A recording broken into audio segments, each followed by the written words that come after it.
The shoreline was once a sanctuary. For generations, the beach stretched wide and wild across the Hawaiian coast, untouched by concrete, fences, or the heavy hand of committees. It was a place where the tide rolled in like a heartbeat, steady and unbroken, and where each sunrise painted the water in streaks of orange and gold. To those who lived nearby, the land wasn't just a view.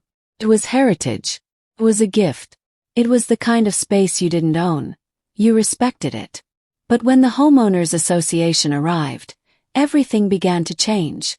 First, it was subtle.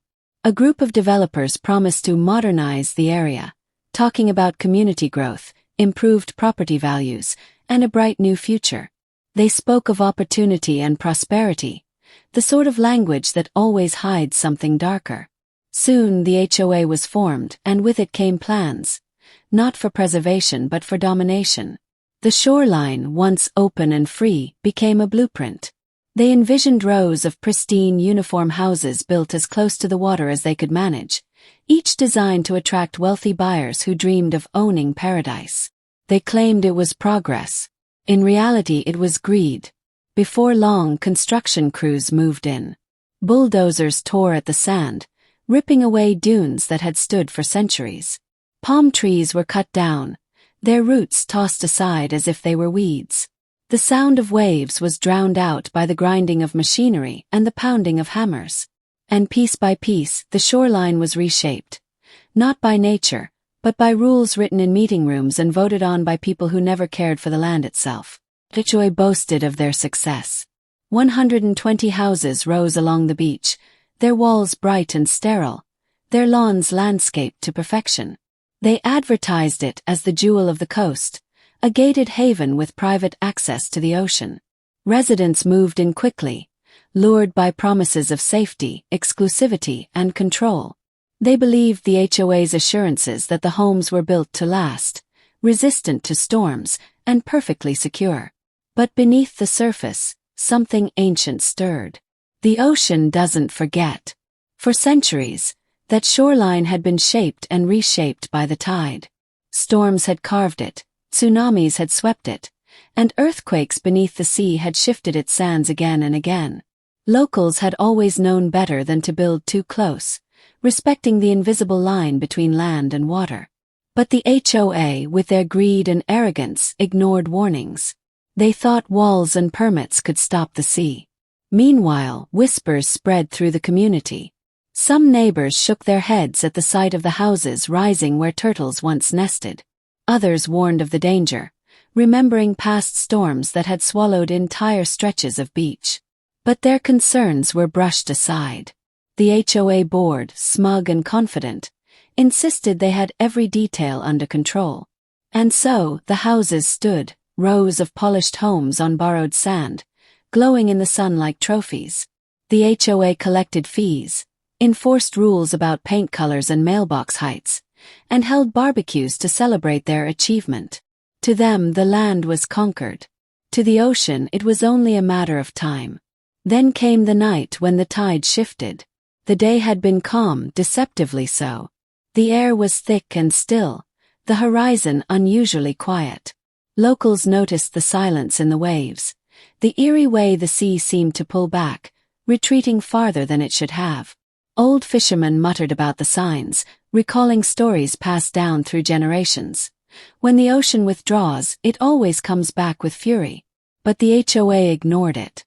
They had rules about lawn care, not about tides. They had committees for aesthetics, not for nature.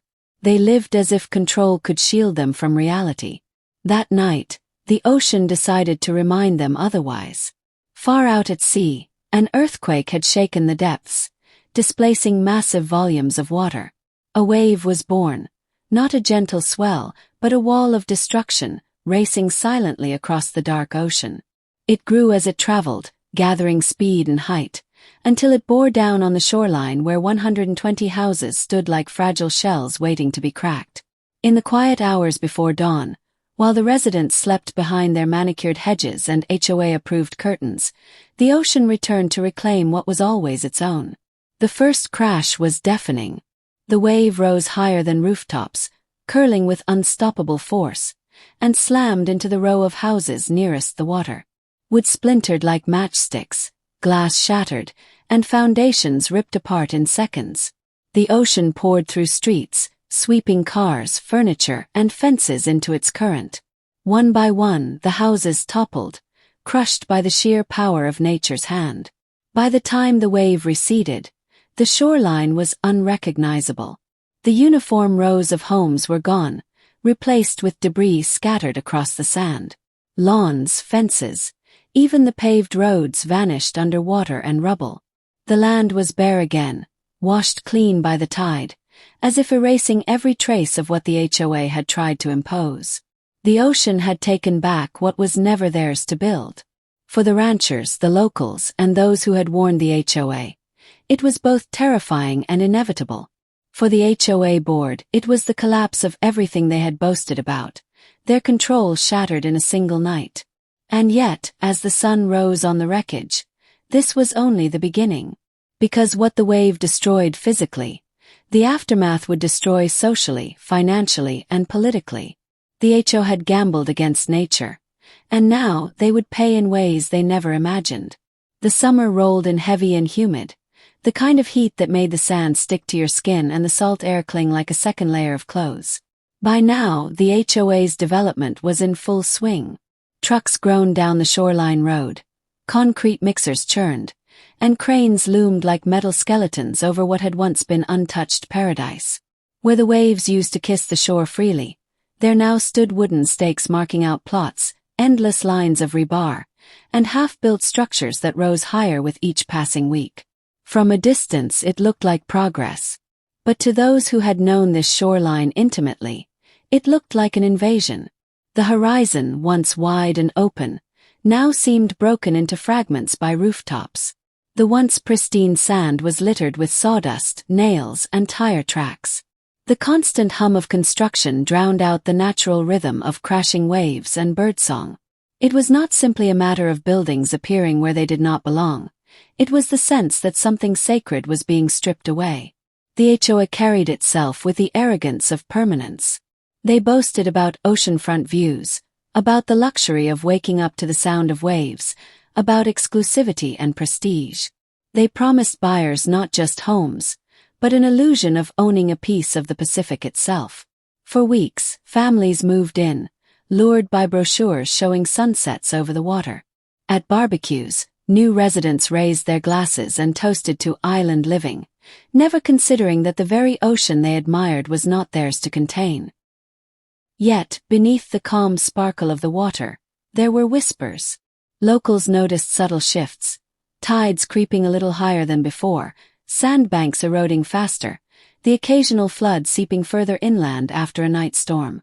Old fishermen shook their heads when they saw the shoreline carved by backhoes, muttering warnings no one wanted to hear. The land was restless, they said. The ocean remembers. By mid-season, the first rail warning came. A storm surged out of nowhere, driving swells higher than anyone had seen in years. One night, waves leapt the barricades and clawed at the edges of the HOA's prized houses. Salt water crept across manicured lawns, flooding driveways, and pulling away chunks of pavement. Wooden fences toppled like matchsticks. The next morning, homeowners walked outside to find sand piled in their garages, seawater lines stained across their walls, and debris tangled in their yards. The HOA downplayed it, of course. They called it a freak tide, a rare anomaly. Contractors rushed in, patching foundations, replacing fences, and reinforcing walls with hastily poured concrete. They even installed decorative boulders along certain edges, thinking they could hold back the sea with landscaping. Residents believed them. They nodded, reassured by promises that it was all under control. But the locals knew better. For centuries, this stretch of land had been respected for what it was, a boundary, a breathing edge where the ocean claimed its space. Legends told of great waves sweeping through without mercy, reminders that the sea never yields to human pride. Those who ignored these stories had always paid the price. Weeks passed, and the HO pressed on, building higher and denser. The sight of cranes against the sunset became routine. The noise of drills and hammers blended with the crashing surf. On the surface, it seemed as though the storm had been forgotten. Families laughed by their pools. Children played along the beach, their parents never realizing that the very sand beneath their feet had begun to thin. And then one night the earth trembled. It was slight, almost unnoticeable to those asleep in their beds. But the ocean stirred. A distant roar echoed across the horizon as if the sea itself had taken a deep breath. In the small hours of dawn, fishermen out on their boats noticed the water behaving strangely, pulling back further than it should, exposing dark, wet sand that had not seen the air in decades. They knew instantly what it meant. Tsunami. On shore, the HOA community still slept, unaware of the danger brewing miles away. Their windows framed the calm of a retreating sea, but to those who understood the ocean, it was no calm at all. It was the silence before the strike. And as the first alarm bells began to sound across the coastline, the homeowners stirred, confused and slow to react.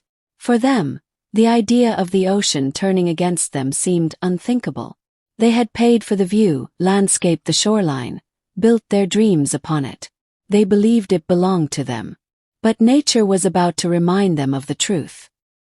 What happens when human greed collides with forces far greater than itself? The HOA believed they could tame the shoreline, but the ocean was already preparing its response. Do you think the warnings were enough, or were they always doomed from the start?